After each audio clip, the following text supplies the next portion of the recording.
স্ট্রংগাইলয়েডস star কোরালিস, এটা নিয়ে আমরা আলোচনা করব। আসলে স্ট্রাঙ্গলয়েডস এর এস থেকে আমরা মনে রাখবো যে এরা হচ্ছে সব থেকে ছোট সাইজের, সব থেকে স্মল সাইজের নেমাটোড, এবং এটা এর বেশ কিছু স্পেশাল ফিচার্স আছে। এই জন্য এদেরকে আমাদের আলাদা করে মনে রাখতে হবে। আমরা দেখব যে এরা হচ্ছে অটো ইনফেকশন করতে পারে, অটো ইনফেকশন, এবং আমরা এটার ক্ষেত্রে হাইপার ইনফেকশন সিনড্রোম নামে একটা টার্ম পড়ব। হাইপার ইনফেকশন সিনড্রোম, তো এরকম একটা টার্ম এখানে পড়বো।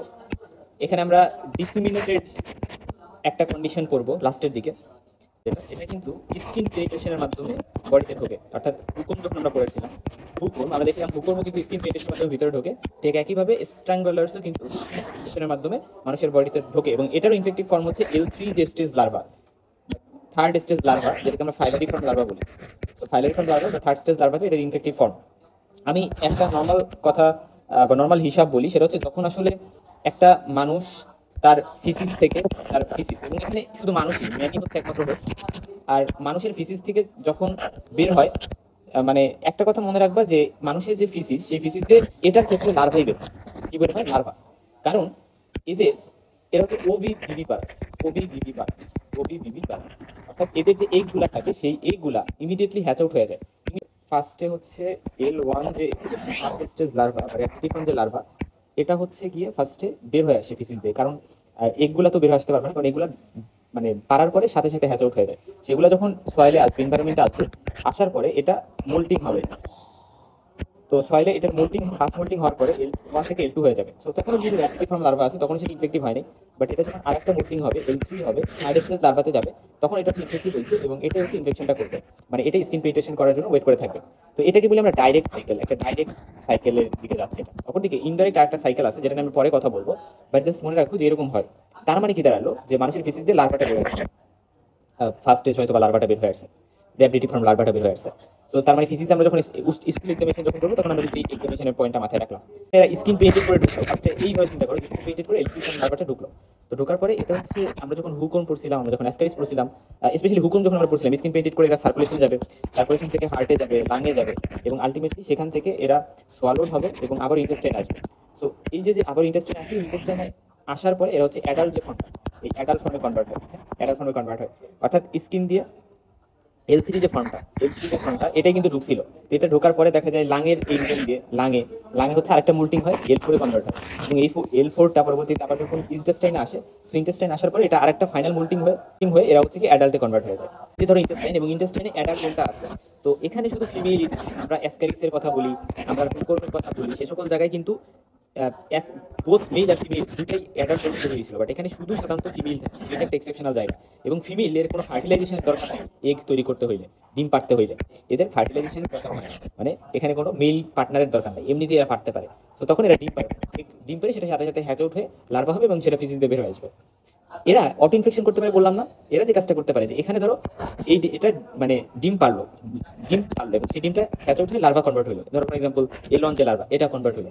তো এটা কি করে, এটার মধ্যে মানে ইন্টেস্টাইনের মধ্যে এটা L1 থেকে L2 L3 এভাবে হচ্ছে কনভার্ট হয়ে এরা কিন্তু আবারও L3 তে কনভার্ট হয়ে আবার সাইকেলটা রিপিট করতে পারে। এরা পেনিট্রেট করে আবার সেই হার্ট লাং এর রুট অতিবাহিত করে আবার ইন্টেস্টাইন আসবে, তো সাইকেলটা রিপিট হবে। তো যেহেতু এদের এই ক্যাপাসিটিটা আছে, এইভাবে একটা অটো ইনফেকশন এরা করতেছে। তো এটা হচ্ছে স্মল ইন্টেস্টিনাল নেমাটোড, এটা স্কিন পেনিট্রেশনের মাধ্যমে হয়, ফাইলারিফর্ম লার্ভা ইনফেক্টিভ ফর্ম। এটাকে আমরা মিলিটারি ফর্ম বলি, কারণ ফ্রেঞ্চ মিলিটারিতে যারা কাজ করতো তাদের স্টুল এটা ডিটেক্ট করা গেছিল ফার্স্টের দিকে, এই জন্য এটাকে মিলিটারি মানে ওর্মো বলা হয়, এটা একটু মাথায় রাখো। এবং এরা strong enough to survive in hot humid areas, যেমন ধরো সাউথ ইস্ট এশিয়া, সেটা মানে ইন্ডিয়া, তারপরে বাংলাদেশও ইনক্লুড আছে, আফ্রিকা, ব্রাজিল, এই সকল কান্ট্রিতে। সো L3 লার্ভাটা যখন স্কিনকে পেনিট্রেট করে, এরা কিছু হাইড্রোলাইটিক এনজাইম রিলিজ করে আসলে স্কিন পেনিট্রেশনের টাইমে, যাতে ভালো করে অতিক্রম করতে পারে। পরবর্তীতে এরা ভেনাস সার্কুলেশনের মাধ্যমে লিভার হয়ে, রাইট হার্ট হয়ে, লাং হয়ে, পরবর্তীতে এরা থ্রটে রিচ করে সোয়ালোড হয়ে ইন্টেস্টাইনে আসে, এবং ইন্টেস্টাইনে এর থার্ড মোল্টিং হয়, L3 লার্ভাটা L4 হয়, এবং সেই L4 লার্ভাটা স্মল ইন্টেস্টাইনে ঢুকে যায়, এবং স্মল ইন্টেস্টাইনে যখন এরা আসলো, তখন ফাইনাল মোল্টিং হয়ে অ্যাডাল্ট ফর্ম হয়ে যায়, অর্থাৎ L5টাকে আমরা অ্যাডাল্ট বলছি। আর অ্যাডাল্ট ওরম শুধু ফিমেল ওরম, এদের কোনো মেল ফর্ম থাকে না। ফিমেল, এই যে এই কথাটা খুব ইম্পর্টেন্ট, পার্থেনোজেনেসিস শো করে। পার্থেনোজেনেসিস মানে হচ্ছে গিয়ে এরা ফার্টিলাইজেশন ছাড়াই ডিম পারতে পারে, মানে ডিম তো সাথে সাথে পেরেই হ্যাচ আউট হয়ে যাবে, কারণ এরা ওবিভিভি পারাস। ফলে L1 লার্ভাটা যেটা নন ইনফেক্টিভ ফিডিং ফর্ম, মানে হচ্ছে L1 লার্ভাটা আর অনেক বেশি পুষ্টি দরকার ইনফেক্টিভ হইতে হইলে। সো পরবর্তীতে এরা হচ্ছে ফিসিস দিয়ে পাস আউট হয়ে যায় এবং ময়েস্ট সয়েল এনভায়রনমেন্টে এরা মোল্টিং হয়, L3 তে কনভার্ট হয় এবং তো L3 যে লার্ভাটা, এটা হচ্ছে ডাইরেক্ট যে সাইকেল, সেটার মাধ্যমে এরা কি করতে পারে, এরা হচ্ছে গিয়ে আবার হিউম্যান পেইন্টেড করবে, স্কিন পেইন্টেড করবে, মানে হিউম্যান যখন খালি পায়ে হাঁটতেছে অথবা যেখানে L3 লার্ভাটা আছে, ফাইলারিফর্ম লার্ভাটা আছে স্ট্যাঙ্গোলয়েডসের ওই জায়গাতে হাঁটতেছে, সো তার স্কিন পেইন্টেড করে ঢুকে গেল ওই পার্সেন্টের মধ্যে, ঠিক আছে, এটা হইতে পারে ডাইরেক্ট। অথবা যেটা হইতে পারে ইনডাইরেক্ট একটা প্রসেস আছে, এখানে যেটা হয় যে ইনভায়রনমেন্টে বা সয়েলে L3টা মানুষে না ঢুকে এরা L4 এ কনভার্ট হয়ে গেছে, এবং L4 এর পরবর্তীতে এরা অ্যাডাল্ট হয়েছে, এবং অ্যাডাল্টের পরে এরা ফিমেল এবং এবার মেইলও হয়েছে। সো ইনভায়রনমেন্টে যখন এরা হয় কনভার্ট হয় তখন মেইলও কিন্তু হয়, এবং পরবর্তীতে এরা ফার্টিলাইজেশন হলো, এরা এগ ডিম পারলো, এবং সেই ডিমটা আবার সাথে সাথে হ্যাচ উঠে যাবে, থাকবে না এগ অবস্থায়, এবং সেটা L1 লার্ভাটা হবে, এবং L1 থেকে আবার L3 হবে। সো দেখো আলটিমেটলি এরা কিন্তু ইনভায়রনমেন্টের বাহিরেও ইন্ডিপেন্ডেন্টলি বাস করতে পারে, এবং এই জন্য এদেরকে ফ্রি লিভিং ওর্মও বলা হয়, ফ্রি লিভিং ওর্ম বা ফ্রি লিভিং নেমাটোড। এই কথা দেখো, এই যে কিন্তু একটা মানে অ্যাডাল্ট ফিমেল ওর্ম স্ট্র্যাঙ্গুলার্সের, এবং সেখানে এখানে কি সুন্দরভাবে ডিম সাজানো আছে এইভাবে, এবং এখানে এই যে একটা লার্ভা দেখানো হয়েছে র্যাপিডিফর্ম লার্ভা, এটা থেকে বের হয়ে এসেছে। আচ্ছা, ক্লিনিক্যাল ফিচার্স গুলো আমরা একটু দেখি। এখানে যেহেতু লার্ভার মাইগ্রেশন হচ্ছে 50%-এর বেশিরভাগ ক্ষেত্রে দেখা যায় কোনো সিমটমসই থাকে না, বাট যদি থাকে তাহলে এই যে লার্ভার মাইগ্রেশনের কারণে বিভিন্ন জায়গায় ঘোরাঘুরি করতেছে। সো লার্ভার মাইগ্রেশনের কারণে দেখা যেতে পারে যে র্যাশ দিতে পারে বা কিউটিনিয়াস লার্ভা মাইগ্রেশনের মতো ফিচার পাওয়া যেতে পারে। তো এখানে খুব ইম্পর্টেন্ট, সাপের মতো একটা এভাবে মানে আর্ট্রিকারিয়াল মানে কিছুটা অ্যালার্জি টাইপের এক ধরনের র্যাশ পাওয়া যেতে পারে, যেটাকে আমরা লার্ভা কারেন্স বলি। এখানে যে ইম্পর্টেন্ট পয়েন্টটা নোট ডাউন করতে হবে যে লার্ভা কারেন্স হচ্ছে স্ট্যাঙ্গুলার স্টারকোলারিসের ক্ষেত্রে, আর লার্ভা মাইগ্রেন্স যখন আমরা পড়ছিলাম, স্পেশালি আমরা যখন ভূকম্প পড়ছিলাম তখন আমরা এটা সম্পর্কে জানছি। আর পালমোনারি সিমটমস এটা অত একটা করে না, মানে লফলার্স নিউমোনিয়া এরা করলেও করতে পারে, বাট সেটা রিয়ালি করে, যেটা অ্যাসকারিস বা লাম্ব্রিকয়েডস বা আমাদের ভূকম্প করছিল। এবং এরাও কিন্তু স্মল ইন্টেস্টাইনাল নেমাটোড, কারণ স্মল ইন্টেস্টাইনে আসলে এদের অ্যাডাল্ট রুমগুলো থাকে, এবং মাইল্ড টু মডারেট যদি লোড থাকে ওর্মের, তাহলে নশিয়া, ডায়রিয়া, এপিজেস্টিক পেইন থাকতে পারে, এবং সিভিয়ার যদি লোড থাকে তাহলে হাইপার ইনফেকশন হতে পারে। হাইপার ইনফেকশন সিনড্রোম, যেটা হচ্ছে রিপিটেড অটো ইনফেকশনের কারণে হচ্ছে। তো হাইপার ইনফেকশন হওয়ার বেশ কিছু রিস্ক ফ্যাক্টর আছে, যেমন যারা অনেক বেশি স্টেরয়েড ইউজ করে, হেমাটোলজিক্যাল ম্যালিগনেন্সি বা ক্যান্সার যদি কারো থাকে, ডায়াবেটিস মেলাইটিস যদি থাকে, অনেক হিউম্যান টি সেল লিম্ফোট্রপিক ভাইরাস 1 এটা দ্বারা যদি কেউ ইনফেক্টেড থাকে, তাদের ক্ষেত্রে হাইপার ইনফেকশন হওয়া বা স্ট্যাঙ্গুলারিস দ্বারা হাইপার ইনফেকশন হওয়ার চান্স বেশি থাকে। এবং ক্লিনিক্যাল ফিচার্সের মধ্যে কোলাইটিস থাকতে পারে, হাইপার ইনফেকশন হলে এনফাইটিস থাকবে, অ্যালার্জেশন থাকতে পারে। আর ডিসিমেটেড স্ট্যাঙ্গুলাইডাইসিস, এটাতে মানে দেখো স্ট্যাঙ্গুলয়েড দ্বারা যেটা হবে সেটা স্ট্যাঙ্গুলাইডাইসিস, এটা আমরা জানি। তো এটা কেন ইম্পর্টেন্ট, কারণ এটার ক্ষেত্রে যেটা হবে, এই যে ধরো ইন্টেস্টাইন, তো এখান দিয়ে যে ওর্মগুলো আছে, এই ওর্মগুলো ইন্টেস্টাইন পেনিট্রেট করে দেখা যাবে যে বিভিন্ন জায়গা দিয়ে মানে বডির বিভিন্ন জায়গায় ডিসিমিনেটেড হয়ে যাবে। সো যেহেতু বডির বিভিন্ন জায়গায় ছড়াই ছিটিয়ে যাবে, ফলে যেটা হবে যে ওই যে সকল জায়গায় যাবে ওই জায়গায় যে প্রবলেম ক্রিয়েট করবে, ধরো ব্রেনে চলে গেল, তো সিএনএস ম্যানিফেস্টেশন করবে, বিভিন্ন ধরনের ক্রিয়েট, যেমন সিএনএস ম্যানিফেস্টেশনস কমন, এবং স্পেশালি যারা এইচআইভি ইনফেক্টেড পেশেন্ট তাদের ক্ষেত্রে হচ্ছে এটা মানে ডিসিমিনেটেড স্ট্যাঙ্গুলারিডিয়াসিস হওয়ার চান্স বেশি যাদের এইচআইভি আছে। আবার একইভাবে হিউম্যান টি সেল লিম্ফোট্রপিক ভাইরাস দ্বারা যারা ইনফেক্টেড তাদের ক্ষেত্রে হচ্ছে হাইপার ইনফেকশন বেশি হয়। সো এটা ইম্পর্টেন্ট। সো এইচআইভি ডিসিমিনেটেড স্ট্যাঙ্গুলারিডিয়াসিসের ক্ষেত্রে, তো এটা যদি বিভিন্ন জায়গায় ছড়াই যায়, এটা তো গেল হচ্ছে আমরা বললাম যে ডিসিমিনেটেড হওয়ার ক্ষেত্রে যে প্রবলেমটা হয় যে এরা এই ওর্মগুলো যেহেতু এখান দিয়ে বাইরে বের হয়ে আসে, ফলে মানে ব্লাডে চলে যায়, এবং ব্লাড থেকে পরবর্তী বিভিন্ন জায়গায় ছড়াই যায়। তো এর ফলে এখানে যে ব্যাকটেরিয়াগুলো থাকে কাটে, এই গাটের ব্যাকটেরিয়াগুলো ব্লাডে চলে আসতে পারে, ফলে সেপ্টিসিমিয়ার রিস্ক অনেক বেশি থাকে, এবং এটা ডেথ করে দিতে পারে, খুবই ডেঞ্জারাস। তো ল্যাব ডায়াগনোসিস আমরা ফিজিক্স হচ্ছে র্যাপিডিফর্ম লার্ভা পাবো, ডাইরেক্ট মাইক্রোস্কোপি যদি আমরা করি বা কনসেন্ট্রেশন টেকনিক করি, যেমন বেয়ারম্যান কনসেন্ট্রেশন, এইগুলোর মাধ্যমে আমরা ট্রাই করতে পারি। আর স্টুল কালচার যদি করি তাহলে হারাটা মুড়ি কালচার করা যেতে পারে, সেরোলজিতে ইলাইসা করা যেতে পারে, অ্যান্টিজেন অ্যান্টিবডি থাকার জন্য পিসিআর করা যেতে পারে। ট্রিটমেন্ট অফ চয়েস হচ্ছে আইভারমেকটিন। হ্যাঁ, আসলে বেশ কিছু কন্ডিশন আছে যেখানে আইভারমেকটিন ড্রাগ অফ চয়েস, যেমন এই ক্ষেত্রে স্ট্যাঙ্গুলারিসের ক্ষেত্রে আইভারমেকটিন ড্রাগ অফ চয়েস। তারপরে অনকোসার্কা একটা আমরা করবো, ওই জায়গায় দেখবো আইভারমেকটিন ড্রাগ অফ চয়েস, অল্টারনেটিভে অ্যালবেন্ডাজল দেওয়া যেতে পারে। আর ডিসিমেটেড স্ট্যাঙ্গুলারিসিস হইলে তাহলে হচ্ছে প্রলং ডোজ অফ আইভারমেকটিন দেওয়া হয় অনেকটা টাইম ধরে। তো এরা হচ্ছে স্মলেস্ট নেমাটোড যারা হিউম্যানকে ইনফেক্ট করতে পারে। স্মল ইন্টেস্টাইন এরা থাকে, স্পেশালি ডিউটেনাম জেজুনাম। তা বাদে এরা ওবিভিভি পারাস, এবং এগুলা সাধারণত স্টুলে দেখা যায় না, কারণ এদের লার্ভা দেখা যায়। সো এইরকম বেশ কিছু ইউনিক ফিচার এদের আছে, এবং এদেরকে ফ্রি লিভিং প্যারাসাইটও বলা হয়। আর সিঙ্গেল হোস্ট থাকে, শুধু হিউম্যানকে অ্যাটাক করে। এদের ফ্রি লিভিং এবং প্যারাসাইটিক দুইটা লাইফস্টাইল আছে, ইনডাইরেক্ট ডাইরেক্ট যে কথাটা আমরা বলছিলাম। এরা অটো ইনফেকশন করতে পারে এবং ইন্টারনাল রিইনফেকশন করতে পারে। হার্ট লাং রুটে মাইগ্রেশন হইতে পারে, ইউসোনোফিল কাউন্ট অনেক বাড়াই দিতে পারে, এবং ইমিউনো কম্প্রোমাইজ পেশেন্টদের ক্ষেত্রে আরও বেশি সিভিয়ার হয়, যেমন এইচআইভি আক্রান্ত ব্যক্তিদের ক্ষেত্রে ডিসিমিনেটেড হওয়ার চান্স অনেক বেশি। র্যাপিডিফর্ম লার্ভা, ফাইলারিফর্ম লার্ভা আমরা জানি। র্যাপিডিফর্ম লার্ভা হচ্ছে নন ইনফেক্টিভ, এবং এদেরকেও আমরা ইন্টেস্টাইনে বা স্টুলে দেখতে পারি।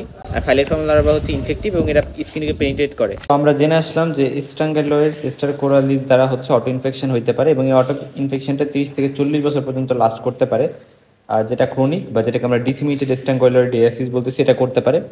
তো দুই ধরনের অটো ইনফেকশন হতে পারে, একটা হচ্ছে এক্সটার্নাল। তো এক্সটার্নালটা কীভাবে, যখন র্যাপিডিফর্ম লার্ভা ইন্টেস্টাইন থেকে পরবর্তীতে ফাইলারিফর্ম লার্ভা মানে ইন্টেস্টাইনের মধ্যে হইলো। তো এই ফাইলারিফর্ম যে লার্ভা, যেটা হচ্ছে র্যাপিডিফর্ম লার্ভা হচ্ছে, এটা নর্মালি ভিতরে তো হওয়ার কথা না, ইন্টেস্টাইনের মধ্যে হওয়ার কথা না, কিন্তু যদি হয় তাহলে সেটা কিন্তু কি করতেছে, পেরি অ্যানাল বা পেরিনিয়াল যে স্কিন আছে ওই সকল জায়গায় ডিফিকেশনের টাইমে ওই সকল জায়গাকে হচ্ছে পেনিট্রেট করতেছে এবং এর ফলে মানে লিমফেটিক বা ভেনাস সিস্টেম এই সকল জায়গার থ্রুতে হার্ট, লাং, ট্রাকিয়া এই জায়গাতে সলিড হচ্ছে এবং আলটিমেটলি পরবর্তীতে আবার কিন্তু স্মল ইন্টেস্টাইন রিজেন করে এই যে ইনফেকশনটা হচ্ছে রিইনফেকশন, এটাকে আমরা বলতেছি এক্সটার্নাল। আর ইন্টারনাল হচ্ছে ইমিউনো কম্প্রোমাইজ পেশেন্টদের ক্ষেত্রে এটা হয় যে র্যাবিডিফর্ম লার্ভাটা ফাইলারিফর্ম লার্ভা হয়ে যায় ইন্টেস্টাইনাল মিউকোসার মধ্যে এবং এরা বাওয়েলের ডিপার লেয়ারকে পেনিট্রেট করে, মেজেন্ট্রিক ভেনকে পেনিট্রেট করে সিস্টেমিক সার্কুলেশনে চলে যেতে পারে। বডিকে ত্যাগ না করে বা বডিকে ছেড়ে না গিয়ে এরা হচ্ছে লাইফ সাইকেল কমপ্লিট করে এবং সিভিয়ার ডিসিমিনেটেড ইনফেকশন এরা করে। মাইক্রোস্কোপি করে স্টুলে আমরা র্যাবিডিফর্ম লার্ভা দেখবো আর এখানে রিপিটেড এক্সামিনেশন ইউজুয়ালি করা হয় 4টা কনজিকিউটিভ স্যাম্পল দিয়ে তারপর আমরা এক্সামিনেশন করি, সেই কথাটা এখানে ইম্পর্টেন্ট। কনসেন্ট্রেটেড মেথড কিন্তু ট্রাই করা যাইতে পারে, entero test, jejunal biopsy, sputum examination. যদি ডিসিমিনেটেড ইনফেকশন হয় সেটা স্পুটাম এক্সামিনেশন আমাদের হেল্প করতে পারে। আচ্ছা, কালচার ইউজুয়ালি মানে লার্ভা যদি এমন হয় যে খুবই কম স্টুলে তখন হচ্ছে কালচার করা যাইতে পারে, সেরোলজিক্যাল টেস্ট করে হচ্ছে অ্যান্টিবডি, অ্যান্টিজেন, এগুলো মলিকুলার ডায়াগনোসিস পিসিআর এটা করা যেতে পারে। ব্লাডে ইউসিনোফিল অনেক বেশি থাকবে, ইউসিনোফিল কাউন্ট বাড়বে। আচ্ছা, আর স্কিন লেশন বলতে আমরা জানি গ্রাউন্ড ইচ, ক্রিপিং, ইরাপশন এগুলো ইউজুয়ালি পাওয়া যেতে পারে। লাং লেশনে bronchopneumonia, alveolar haemorrhage, eosinophilic infiltration এগুলা যদি লাঙে মাইগ্রেট করার টাইমে এই ম্যানিফেস্টেশনগুলো প্রকাশ করতে পারে।